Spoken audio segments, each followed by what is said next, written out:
It's recording. Okay. Hello, my name is Stuart Needel, and we are Group 6 in Social Work 320. And with me is Jayron Mianji and Rosaline Tchuinkeu. We're here to talk about the case study that we were assigned with Ms. Cook. Okay. So just a quick synopsis of the background with Ms. Cook, 28-year-old African-American woman, voluntarily seeking treatment for substance use. There's the details of her. I'm not going to go through all of it. Very, very significant history of physical abuse as a child, mother of four, and not in contact with the children's fathers at all. And as you can see, very motivated for treatment and reports high levels of concern about her substance use and desire. So the two theories we're going to explore in this presentation, trauma-informed care, which is a categorical approach to treatment, which emphasizes safety, choice, collaboration, empowerment, and an understanding of how trauma affects functioning. Okay, and then particularly because Ms. Cook's history of childhood physical abuse, family substance, and just a lot of trauma, trauma-informed care, we think and felt was very essential. We wanted to explore that. And then we're going to look at cognitive behavioral therapy, CBT. You can see here some references, but CBT emphasizes identifying maladaptive cognitions, which is the term that CBT uses, building behavioral coping skills, and examining the patterns that maintain problem behavior. It also helps us consider how Ms. Cook's thinking about her feelings and actions, especially surrounding substance abuse, do affect everything that she does. That's the essence of CBT, is the relationship of thoughts, behaviors, and emotions. We're going to get into that. So I'm going to turn this over to Jayron, who's going to get into more of the detail. Jayron, Okay. take it away. Awesome. So firstly, we're going to talk about trauma-informed care in this specific case application. So uh, so when we look at Miss Cook's case, as a social worker through this theory, we would begin by examining her background and interviewing the client further during the first session to get an understanding of their historical background and possible sources and the types of trauma the client has experienced. This includes individual trauma, historical trauma, racial trauma, systemic trauma, and even more other types of trauma. Once the source and type of trauma has been identified, the social worker would guide the client to heal their social work injuries through safety. An example of that is asking her what safety looks like to her, through trustworthiness, explaining the scope of the social work role and what the client can expect while working together, through choice by providing options whenever possible to enable the client to have agency, collaboration, working with the client and not, trying to lead the client or be above the client, and empowerment. For example, noticing what already works for the individual and her positive relationships, habits, essentially the strength-based uh, approach. All right. And so with trauma-informed care in this case, Ms. Cook's history shows that many different areas where she could have inherited trauma were in her background. So according to the theory, the history of the client's trauma explains her maladaptive behavior, like addiction, emotional volatility, and her social isolation, and some of the behaviors she's exhibited that demonstrate lack of impulse control. Ms. Cook's history of depression, anxiety, hallucinations, and cognitive and memory deficits, and her violent behavior are a result of her traumas through this theory, and a result of her abuse as a child and a teen.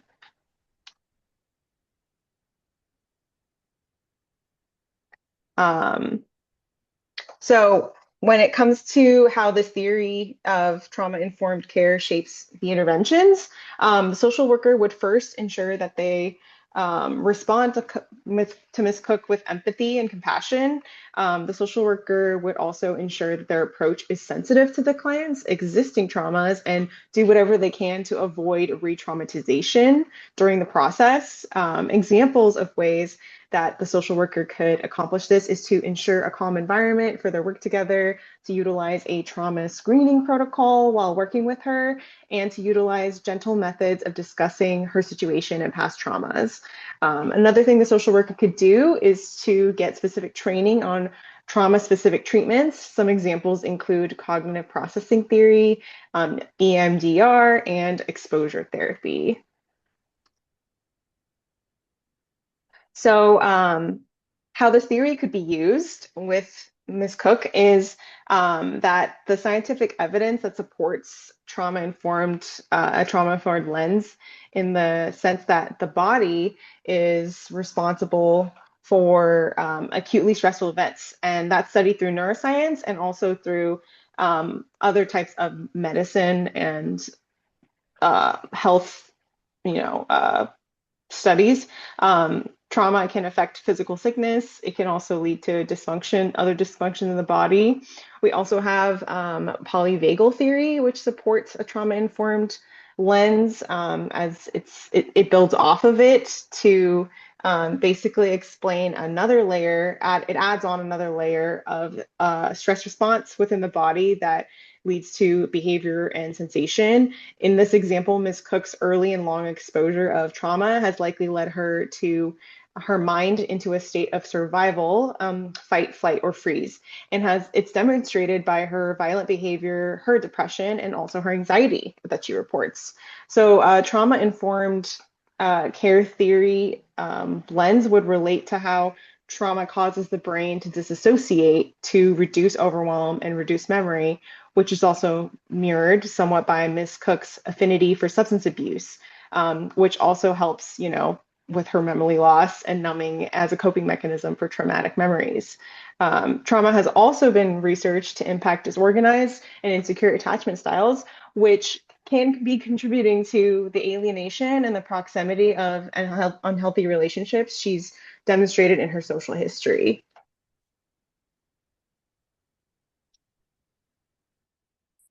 Um, And so this theory, trauma-informed care, is related to social justice because trauma is related to power and privilege through its relationship to human rights and social justice. Marginalization, racism, and oppression all build upon each other and disproportionately affect certain groups of people like immigrants, people of color, and people with different sexualities. This relates to Ms. Cook because she's African American and therefore part of a historically traumatized and oppressed community within the United States, which is the African American. Um, all right. So next, we're going to be moving on to the application of cognitive behavioral therapy to Ms. Cook's scenario. So cognitive behavioral therapy informs what we look for in the situation with Miss Cook, because it helps us consider how Miss Cook's thinking affects her feelings and actions, especially surrounding her substance use, her relationships, and her decision making. Miss Cook's early trauma has likely led her to develop negative core beliefs around safety, trust, and self-worth. And she's learned to use substances in a way to avoid or escape from painful thoughts and emotions. Uh, and also, her legal issues and interpersonal conflicts can be seen as behavioral manifestations of unprocessed trauma, plus distorted thinking, which cognitive behavioral therapy calls cognitive distortions. So, how does cognitive behavioral therapy shape our assessment of Ms. Cook's case? Cognitive behavioral therapy requires structure, collaboration, and measurable goals. As her social worker, we would use session agendas, homework, and skill practice to build consistency with her. We can incorporate motivational interviewing principles to enhance commitment to her changes. And then also, we would regularly evaluate progress through cognitive behavioral measures such as substance use frequency, mood logs, and other types of behavioral tracking.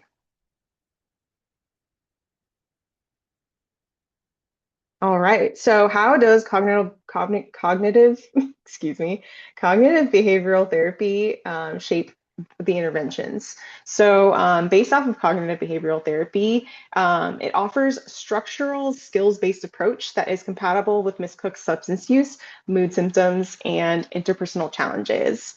Cognitive behavioral therapy in social work is informed by principles such as identifying unhelpful thinking patterns, increasing coping skills, and building behavioral routines that break cycles of avoidance and substance use.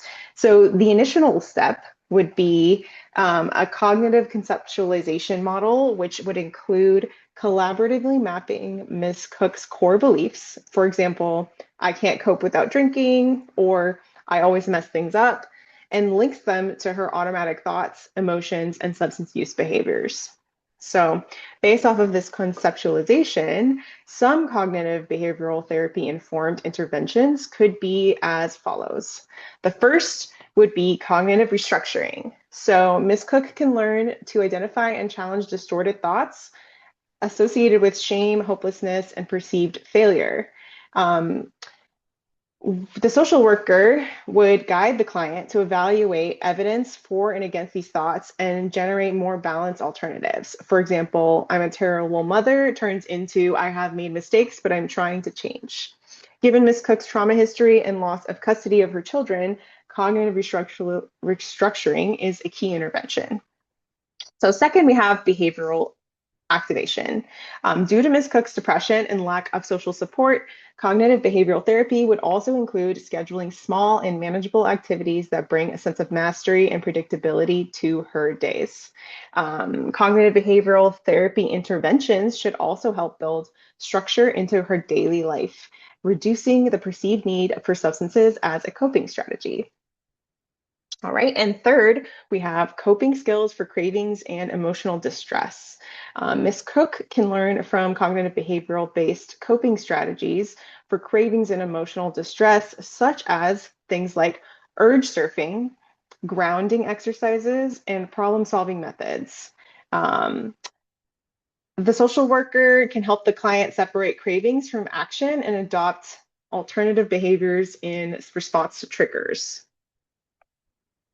All right, fourth, we have relapse prevention planning. So cognitive behavioral therapy would involve identifying high-risk situations such as trauma reminders, interpersonal conflict, and isolation, and developing coping plans for those triggers. Ms. Cook can practice these plans in session with her social worker to increase her confidence and readiness for change. This step is critical for Ms. Cook as she has previously gone through brief periods of sobriety followed by a rapid relapse. All right, and fifth, we have strengthening parenting relation cognitions. So while her children are not in her care, cognitive behavioral therapy can help Ms. Cook explore her beliefs around her role as a mother and expectations regarding reunification with her children.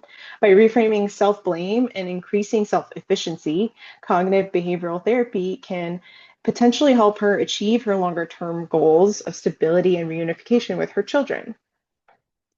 Overall, cognitive behavioral therapy's collaborative, structured, and skills-oriented design makes it particularly helpful for Ms. Cook, and it provides concrete strategies to manage symptoms and support behavior change in ways that are both culturally adaptable and empowerment focused.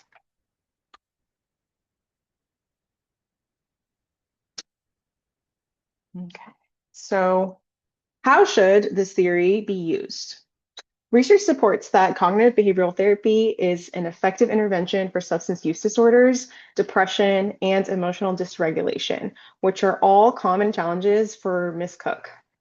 So cognitive behavioral therapy is effective because it enables clients to recognize triggers, restructure distorted thought patterns, and develop coping skills.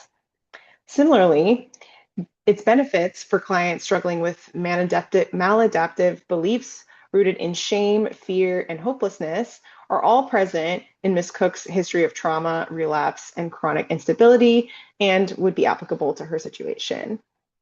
The research also notes limitations for cognitive behavioral therapy. Cognitive behavioral therapy is most effective when clients have stability in terms of housing, predictable schedules, and cognitive availability to complete the homework and reflection tasks assigned to them by their social worker, all of which Ms. Cook has not had consistently. So the cognitive and memory difficulty she struggles with, per her assessment in the case note, could make cognitive behavioral therapy more difficult without flexibility and repetition.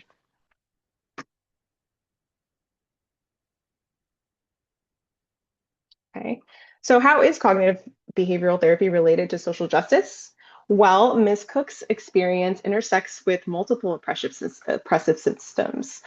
There is radicalized criminalization of substance use, which she struggles with and she's had in her history repeatedly.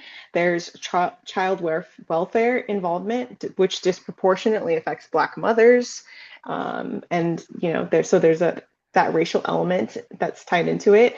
And then we have generational poverty and trauma within her story, with going with her grandmother, her mother, her children. It's all proliferating. We also have a lack of access to mental health resources. So she's never been formally treated by a psychiatrist for any of these issues she's had.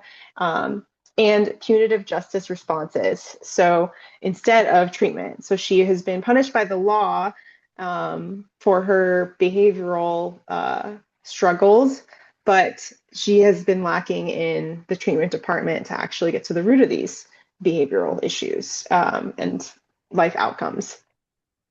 Cognitive behavioral therapy is designed on an individual level model, which means it tends to focus on internal thought processes rather than external systems.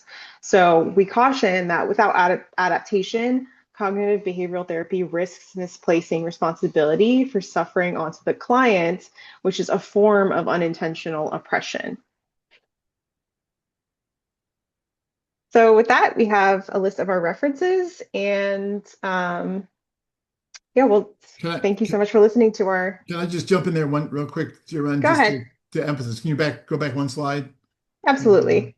So just want to emphasize the fact that as powerful as CBT is at the individual level, it really isn't designed for issues with social justice. So it's a balance for the social worker to incorporate those elements to making sure that whoever the client has an access to those resources while still focusing their individual abilities on resolving this. So that's the conflict there. And if you go in, I'll cover the references. Okay. Excellent. So we pulled from a variety of sources. We wanted to give a comprehensive look at both CBT and trauma-informed care. From the course material that we have um, Franklin's book, The Term of Social Work Treatment. And also we have Beck, who is one of the co-founders of CBT. There's a video here from YouTube that is all about Albert Ellis's role as almost a co-founder or really a predecessor with his REBT. And then we have Pearson and Ballou talking about hypnosis and cognitive behavioral therapies for the management of gastrointestinal disorders. Just a variety of coverage of where the material, the literature is out there. CBT in particular is one of the most researched and proven modalities of treatment, and we were very confident in using that. So proud to be able to do this. Myself and my colleagues, we are proud to be presenting these options, these modes of treatment. Thank you. Thank you.